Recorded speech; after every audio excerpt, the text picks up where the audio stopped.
Good evening there, everybody. What is happening? Hopefully, you all are having a wonderful day today.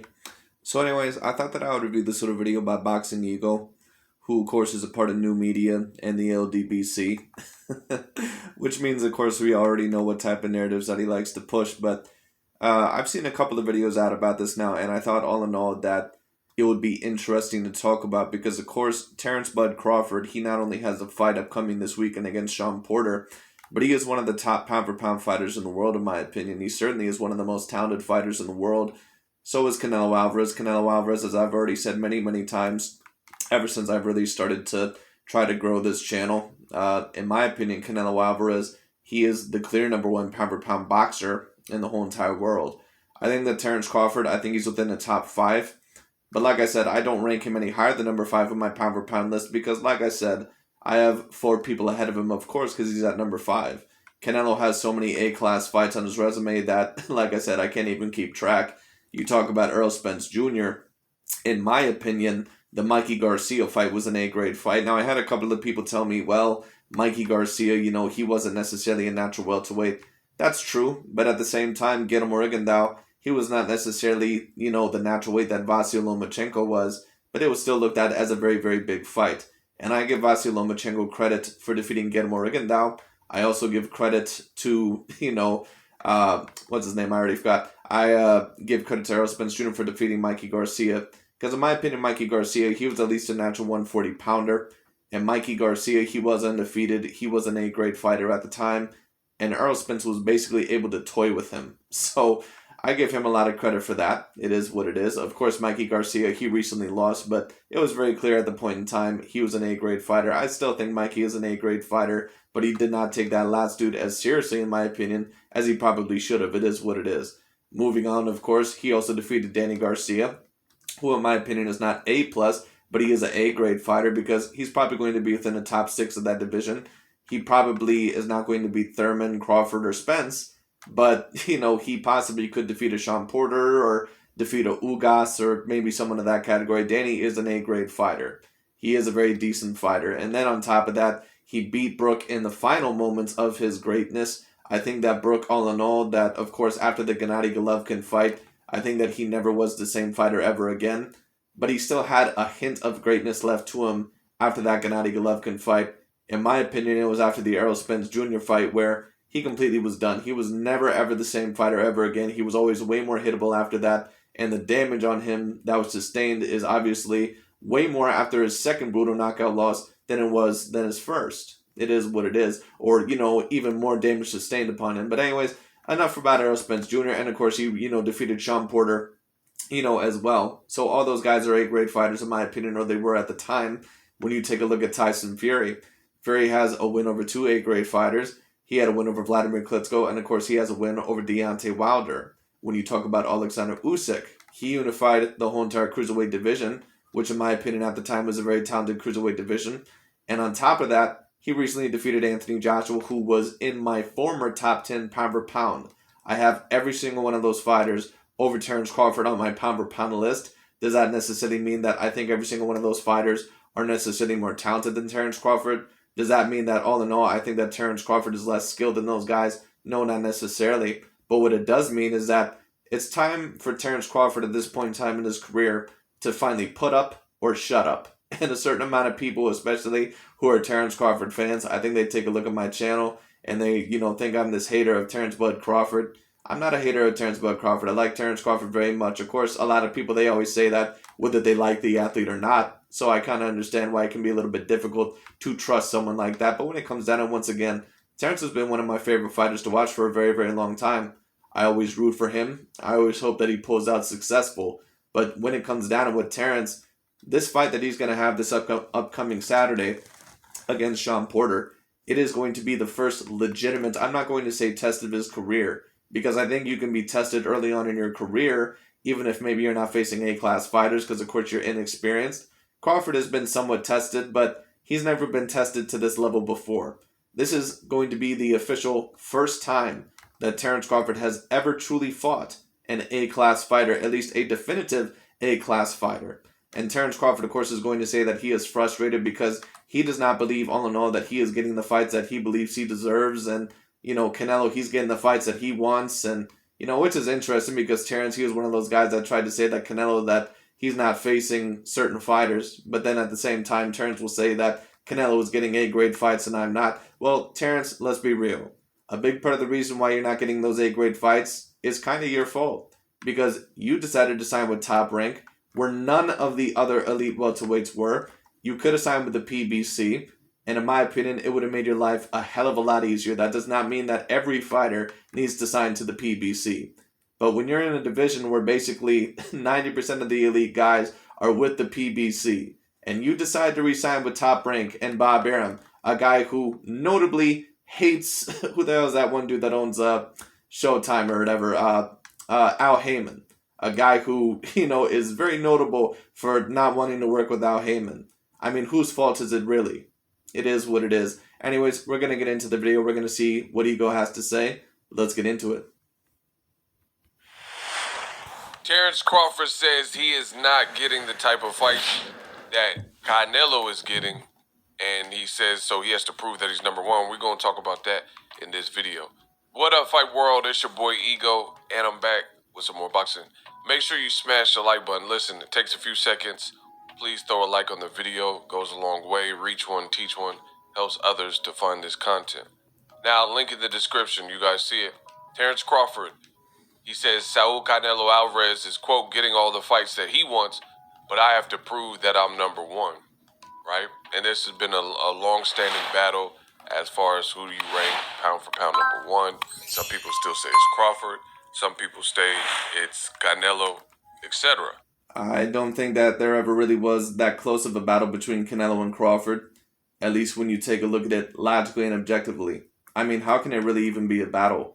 Once again, it's Crawford looks very, very skilled, but I need to see you in the ring with those A-grade fighters. And even a win over Sean Porter, I'm sorry, but that's not going to really move you up on my list, even if he looks phenomenal. Because Sean Porter is a great fighter, but once again, where does he rank right now? Is he a top 10 pound for pound fighter? No.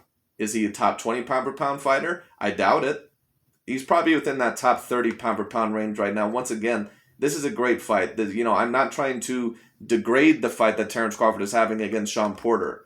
But winning over Sean Porter, in my opinion, that's not going to move you up the list. The wins, now, if you start beating Sean Porter, not only just Sean Porter, but then you beat Keith Thurman, and then you beat Danny Garcia, and then maybe you're Dana Zugas, then I can say, okay, you know what? Crawford is really beating repeated A-class fighters. I have to start moving up a little bit more on my pound for pound list. Maybe then I'll put him over Alexander Usyk. Maybe then I could put him over a Tyson Fury.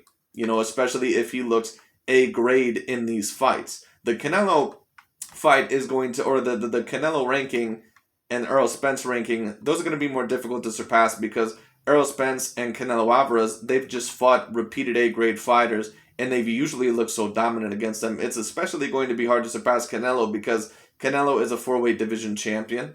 He's completely unified a division, and he's fought so many A-class fighters. And he has that one very, very great win in his career over Gennady Golovkin, where Gennady Golovkin was a top 5, top 3 pound for pound fighter at the time.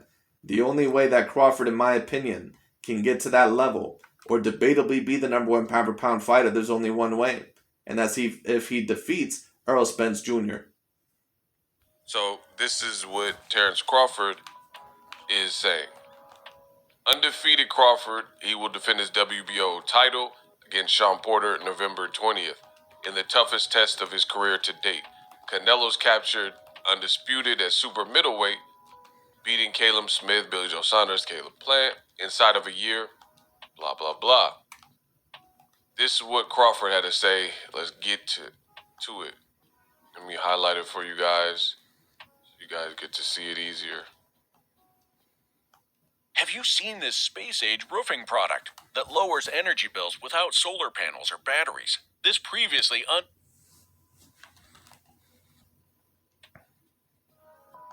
He said Canelo, he's definitely doing things differently to me because he is able and capable of doing those things. Crawford told Sky Sports about Canelo's 12-month stretch. He has fought 4 times in the past year. He has become undisputed. He is getting all of the fights that he wants right now. Unfortunately, I haven't been able to. Crawford is a 3-weight world champion, right? Undisputed at super lightweight, 140 pounds. He says a feat that Josh Taylor has emulated and now sits atop of the welterweight division. Blah, blah, blah. Crawford. Well, he doesn't really sit at the top of the welterweight division, but I think all in all that I know what they mean. That he's, he's one of the top dogs there. He's probably the second most talented welterweight there. But right now, of course, the top dog at welterweight has to be Errol Spence Jr. because his resume is just so much better than Terence Crawford's there. And I know I'm going to get some of these Terence Crawford fanboys. Oh, what are you talking about? You have no idea what you're talking about. You're a hater. You're capping. Listen, at the end of the day, if you're logical and if you know boxing, Danny Garcia, Sean Porter, Mikey Garcia, and Kell Brook, when he still had his welterweight title, all those wins are way more impressive than any of the wins that Terence Crawford has, not only in his career, but especially at welterweight. So people can try to argue with me all they want to about Terence Crawford's resume and all this other bullshit. Terence don't have the resume of an Errol Spence Jr. I'm sorry. Will finally have his chance to remind the world he may reign above Canelo as the #1 pound-for-pound fighter. Terence Crawford says, it has been frustrating, he admitted, about watching Canelo's run. But what's meant for me, I will have. Everything happens for a reason, and I believe that my time is coming. Asked what his goal to prove was, Crawford said, to be the best fighter in the world, simple. I feel like I'm already there, but I have to prove to the world, and it starts with Porter. And I have no problem with that. And at least Crawford said, it starts with Porter. So Crawford, he can say this shit all he wants to about, oh, well, if I beat Porter, especially convincingly, I'm going to be the #1 pound-for-pound fighter. That's basically Crawford's way of admitting that I'm going to have to do even more than beat Sean Porter to be the #1 pound-for-pound fighter. And he's correct. You cannot just beat Sean Porter, a person who, as of right now, is not a champion when it comes down to it, and clearly is not within the top 3 of that division. So it is what it is. A host of major fights could finally open up for Crawford if he dispatches the rugged and experienced Porter. Yordenis Ugas, who upset Pacquiao, rising star Virgil Ortiz, etc. Crawford has won all 37 of his fights to date. Now, Virgil Ortiz and Jerome Boutsenis, now they're a little bit inexperienced, but what I will say is this. If Terence Crawford is even able to get fights over them, I would consider those A-grade wins. I'm glad that Terence Crawford is saying this. And some people are going to be mad at me. But I told you so. The great Ego Stradamus strikes again. I'm the best in the business. Ego Stradamus.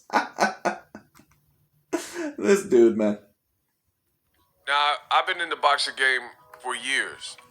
Put in that work for y'all and remain true.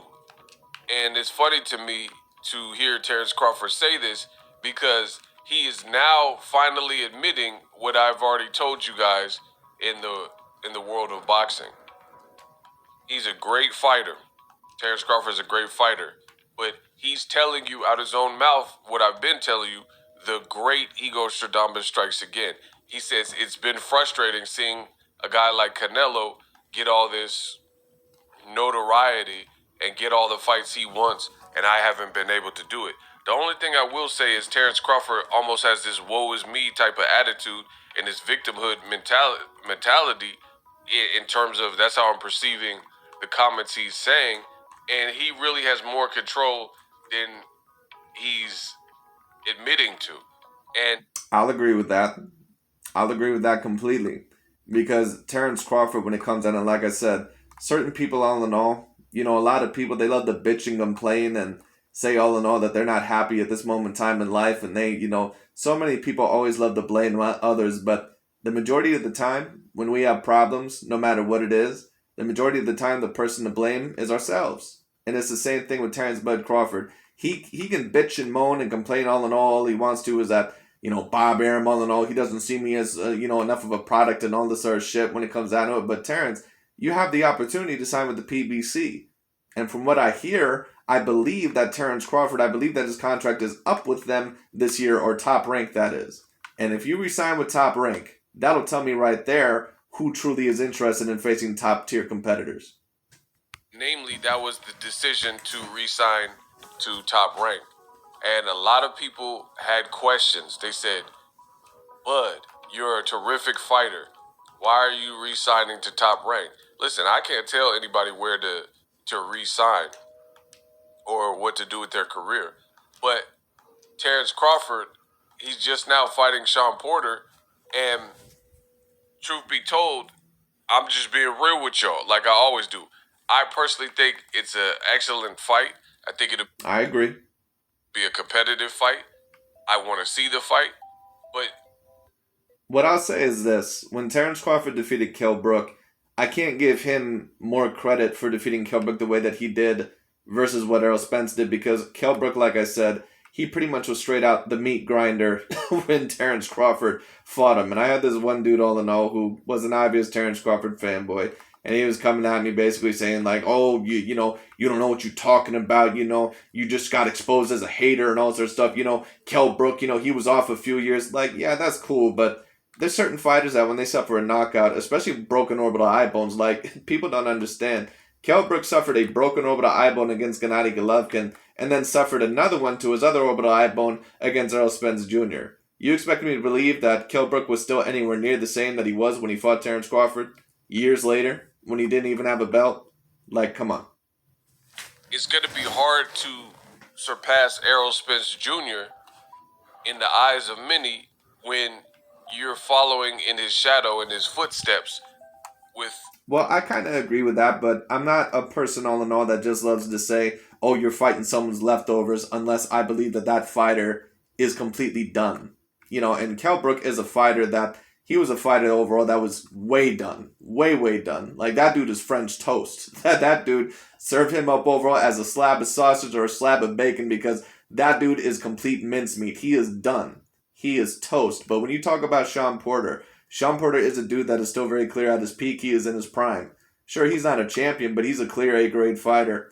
If Terence Crawford were somehow able to stop Sean Porter, or if he somehow were to look more impressive against Sean Porter than any fighter I've seen previously, I really would have to give Terence Crawford a hell of a lot of credit. I can't necessarily say that, in my opinion, that would put him any higher on my pound-for-pound list, but then at least I could somewhat see what people are talking about, or if anyone were to, kind of tell me, well, I think after this performance that you should have Terence Crawford higher on the pound for pound list, I at least overall would get it.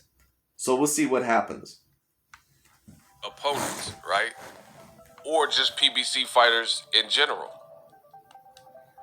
And I think Terence Crawford is coming to that realization. So, for example, by the time he fights Sean Porter, these are his last two opponents, Kell Brook, Sean Porter, are guys that Errol Spence has now beaten 4 years ago, 2 years ago, whatever, 2 to 4 years ago. Errol Spence beat Kell Brook in 2017 by stoppage, and he did it when Kell Brook was of that weight class, right? Yeah, he went. Exactly, and had a belt. Understandably, of course, Kell Brook, he got knocked out by Gennady Golovkin. But Kell Brook still had a little bit of hidden to greatness. I gotta give Ego some credit here. Now, I believe that, once again, a lot of these new media and LDBC guys, once again, I don't really credit them for being super logical or objective, but they're more, they're not as diluted as they try to give off. They push a lot of these narratives because they want to tear down a certain amount of the Latino and Caucasian fighters especially. But, because they have to stick up for Errol Spence Jr. here, who's an American black fighter, all of a sudden logic, hits them. So it is what it is. But I'll give Ego some credit here because, like I said, he certainly could be more delusional on this subject. Up to fight Golovkin, but that was one fight. Then when Terence Crawford fought him, his last fight was in 2017, and he hadn't made welterweight in 3 years. So that's a big difference. He was fighting above 151 pounds, right? Big difference.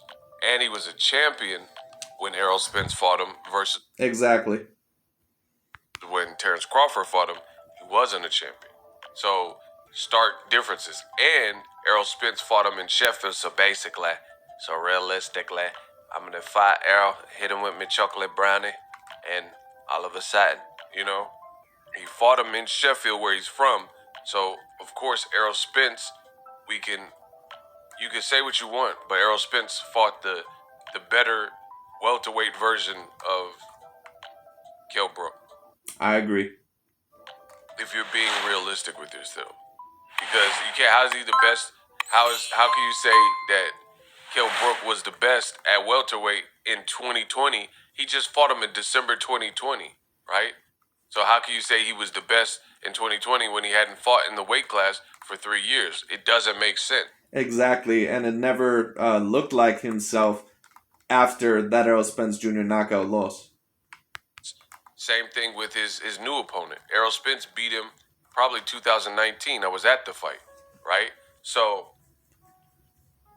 there is something that could be gained if Terence Crawford has an easy time with Sean Porter versus Errol Spence fight was pretty much a buckle down war for both of them, where they both were, putting in great work. So if Terence Crawford could become the first person to stop Sean Porter, something like that, he could still get some credit. But he would get a lot of credit, in my opinion, if he were the first one to stop Sean Porter. Because, yeah, sure, Sean Porter, he's been in some wars, but Sean Porter is not a guy to where I take a look at him and I say, wow, he's just suffered way too much damage. So we'll see what happens. It's still a guy that Errol Spence already beat. It's just, that's the fact.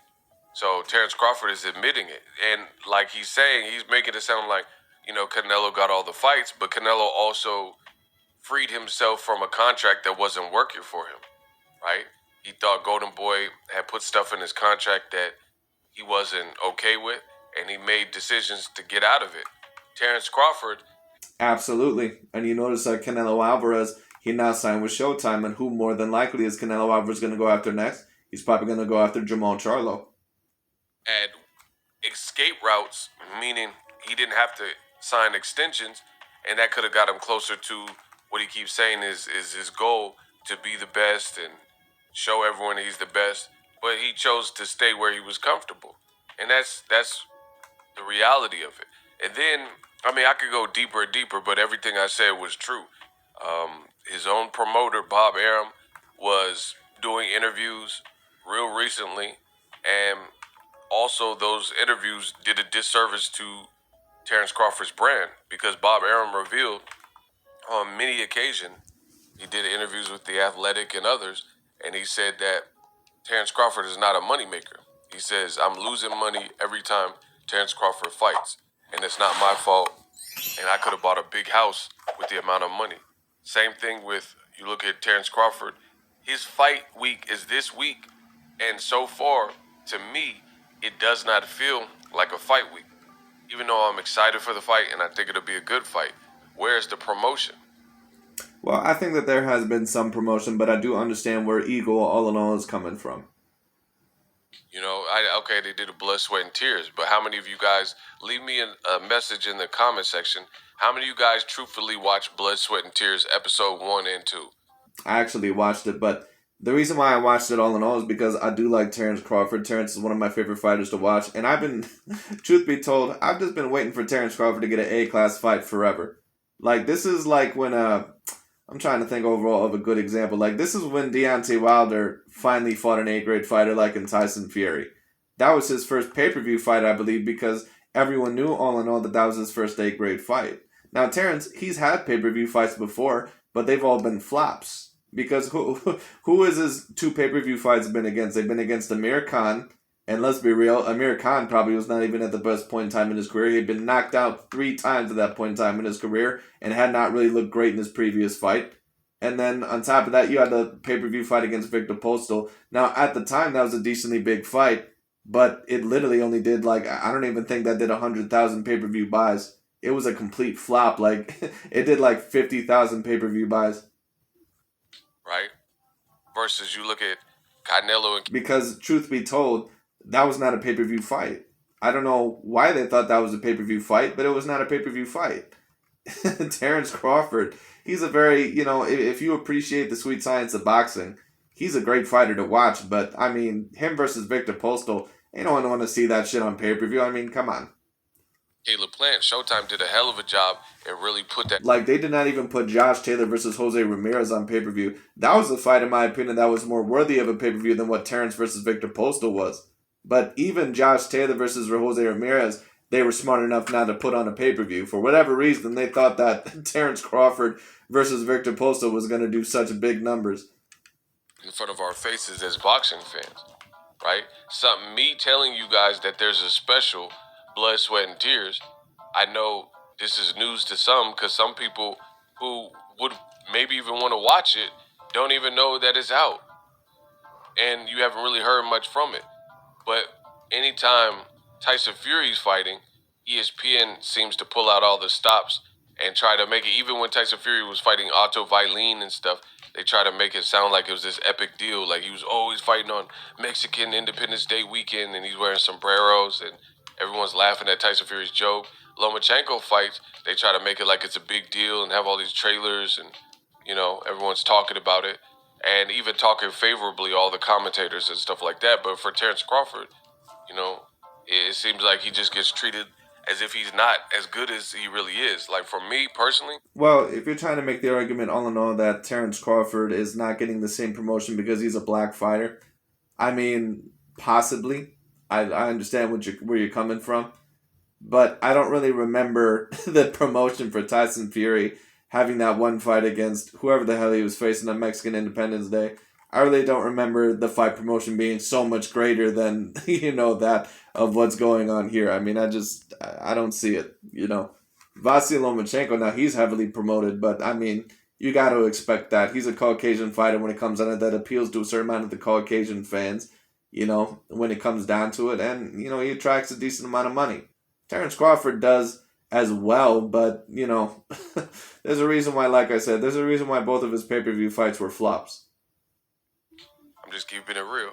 If if I had signed Terence Crawford, Tyson Fury, and Lomachenko, Terence Crawford would be. And the thing also is about Vasyl Lomachenko is that he's in a division that you can really hype up his fights because usually there's going to be an interesting amount of fights. Even his fight against Nagatani and Richard Kamei, like those are decent fighters at least for the weight division. But who is Terence Crawford really facing? Like Aegis Kavalauskas, a washed up Kell Brook? Like, come on. My promotion's #1 priority because I think he's that good. But that's not what you see over there at ESPN. It's not what you see with Top Rank, in my opinion. I don't think they prioritize Crawford as good as he is. So Crawford, he's admitting what I've already told you. And when I said it, y'all said I was the bad guy. So y'all got to make that make sense. He said, hey, it is frustrating. I'm not getting the fights that he wants. Told you.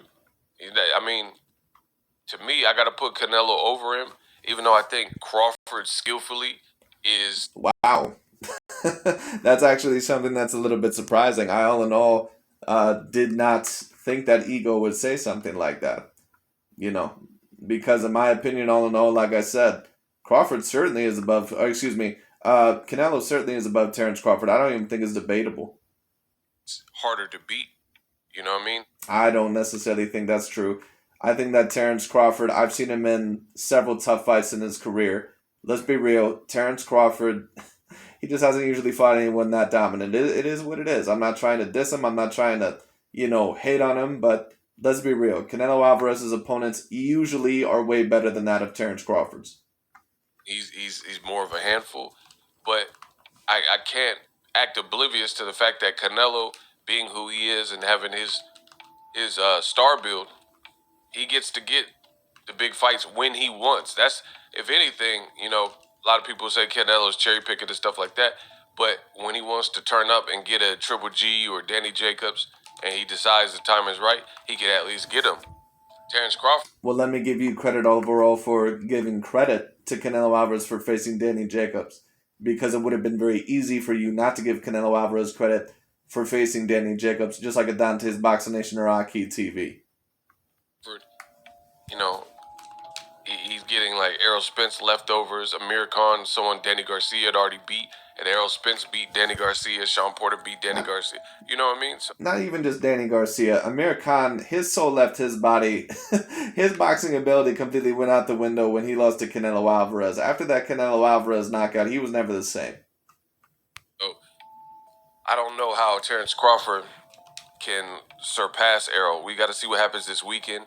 Again, if he beats Sean Porter emphatically, I think that'll be big for his brand. But,